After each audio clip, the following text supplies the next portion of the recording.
மோகன்லால் ஒரு கோலை அப்படின்னு சொல்லியிருக்காங்க நடிகை பார்வதி. நடிகை சகிலா சமீபத்தில் எடுத்த பேட்டியில் சொன்ன விஷயங்கள் உண்மையா? பிரபல சீரியல் நடிகை புதுசாக ஒரு தொழிலும் தொடங்கியிருக்காங்க. யார் அந்த நடிகை, அவங்க என்ன தொழில் தொடங்கினாங்க அப்படிங்கிற முழு தகவலையும் இப்போ இந்த நிலையில் பார்க்கலாம். ஒட்டுமொத்த இந்திய சினிமாவுக்கும் இப்போ பரபரப்பாக பேசப்படுற ஒரு விஷயம் மலையாள சினிமா நடக்கிற பாலியல் பிரச்சனை தான். இந்த ஒரு விஷயம் காரணமாக இப்போ மலையாள சினிமாவே சம்பத்து போயிருக்கு. மலையாள நடிகர் சங்கம் கலைக்கப்பட்டிருக்கு.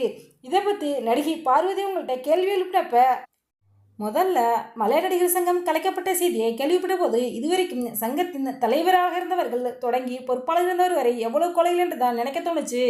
மலையாள நடிகர் சங்கத்தின் பொறுப்பாளர்கள் என்ற ஒரு பொறுப்பான நிலையில் இருந்தவர்கள் ராஜினாமா மற்றும் ஒட்டுமொத்தமாக நடிகர் சங்கத்தை கலைப்பது என்ற முடிவு எனக்கு மிகவும் அதிர்ச்சியாக இருந்தது. ஹேமாகமிட்டு முன்வைத்துள்ள குற்றச்சாட்டுகளுக்கு பதில் சொல்ல முடியாமல் தான் மலையாள நடிகர் சங்கம் பொறுப்பில் இருந்தவர்கள் இப்படி ஒரு முடிவு எடுத்திருக்காங்க. மலையாள நடிகர் சங்கத்தில் இருக்கவங்க எப்படி வேலை செய்வாங்க அப்படிங்கிறது எனக்கு நல்லாவே தெரியும். அங்கே நமது தேவைகளை பற்றி பேச நடிகையான என்னை போன்றவர்களுக்கு உரிமை இல்லை. எனவே இந்த நிலை மாற வேண்டும் என்றால் அங்கே ஒரு நல்ல தலைவரை கொண்டு வர வேண்டும் என நடிகை பார்வதி ஆவேசமாக பதில் சொல்லியிருந்தாங்க. இது ஒரு பக்கம் இருக்க, நடிகை சஹீலா சமீபத்தில் பேட்டியில் ஒரு சில விஷயங்களை பேசியிருக்காங்க. நடிகை ரூபாஸ்ரீ திரைப்படங்களில் ஹீரோயின் நடிச்சிருந்த காலகட்டத்தில் என் கண் முன்னாடியே அவங்களுக்கு அட்ஜஸ்ட்மெண்ட் பிரச்சனை நடந்துச்சு. அப்போ நானும் எனது தம்பி தான் ரூபாஸ்ரீயை காப்பாற்றி கார் பிடிச்சி அனுப்பி வச்சோம் அப்படின்ட்டு அவங்க சமீபத்தில் அழுத்த பேட்டியில் சொல்லியிருந்தாங்க. இதை பார்த்த நடிகை ரூபாஸ்ரீ இதுக்கு விளக்கம் கொடுத்துருக்காங்க. அதாவது நடிகை சஹிலா சொன்ன ஒரு சில விஷயங்கள் உண்மை இருக்குது.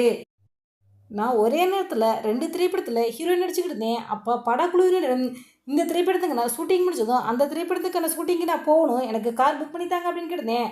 படக்குழுவினரும் ஃபஸ்ட்டு ஓகேன்னு சொல்லிட்டு கடைசியில் கார் பிடிச்சி கொடுக்காம என்கிட்ட பிரச்சனை பண்ணாங்க. அந்த சமயத்தில் தான் நடிகை செக்லா மேடம் அவங்க தம்பியும் எனக்கு கார் பிடிச்சி என்னை அனுப்பி வச்சாங்க அப்படின்னும், எனக்கு அட்ஜஸ்ட்மெண்ட் பிரச்சனை இல்லை, அந்த திரைப்படத்துக்கு நான் ஷூட்டிங் முடிச்சுட்டு 2 நாளில் திரும்ப இந்த திரைப்படத்துக்கு ஷூட்டிங் வந்தேன் அப்படின்னும். நான் இத்தனை வருஷமாக சினிமாவில் இருந்துக்கிட்டு இருக்கேன், ஆனால் இது வரைக்கும் எனக்கு இந்த மாதிரி அட்ஜஸ்ட்மெண்ட் பிரச்சனை இல்லை வந்ததே கிடையாது அப்படின்ட்டு ரூபாஸ்ரீ அவங்க விளக்கம் கொடுத்துருக்காங்க. இது ஒரு பக்கம் இருக்க, பிரபல தொலைக்காட்சி டெலிகாஸ்டான சரவணி மீனாட்சி தொடரில் மைனா கதாபாத்திரத்தில் நடிச்ச நடிகை தான் நந்தினி.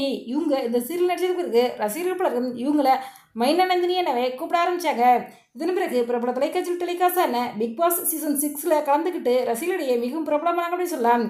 நடிகை நந்தினி அவங்க சீரியல் மட்டும் இல்லாமல் ரியாலிட்டி ஷோக்களையும் பிஸியாக இருந்துகிட்டு இருக்காங்க.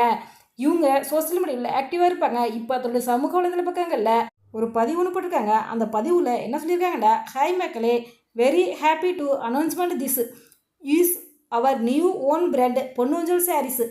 Thank you so much, love and support and lovely collection here. அதாவது பொன்னூஞ்சல் அப்படிங்கிற ஒரு ஜவுளி கடையை திறந்திருக்காத ரசிகர்களுக்கும் ஆதரவு தெரிவிங்க அப்படின்ட்டு பதிவிட்டிருக்காங்க. இந்த பதிவை பற்றி ரசிகர்களுக்கும் நடிகை நந்தினிக்கு வாழ்த்துக்களை தெரிவிச்சுட்டு வராங்க. எங்களுடைய சேனல் சார்பாக வாழ்த்துக்களை தெரிவித்துக் கொள்கிறோம். இந்த வீடியோ பற்றி உங்களுடைய கருத்துக்களை எங்கள் கமெண்ட்ஸில் கமெண்ட் பண்ணுங்க. இது போன்ற இன்னும் நிறைய தகவல்களை ஒன்று தெரிந்து கொள்ள எங்கள் ரெட் ஆப்பில் 2 பாயிண்ட்ஸில் சப்ஸ்கிரைப் பண்ணுங்கள். தேங்க்ஸ் ஃபார் வாட்சிங்.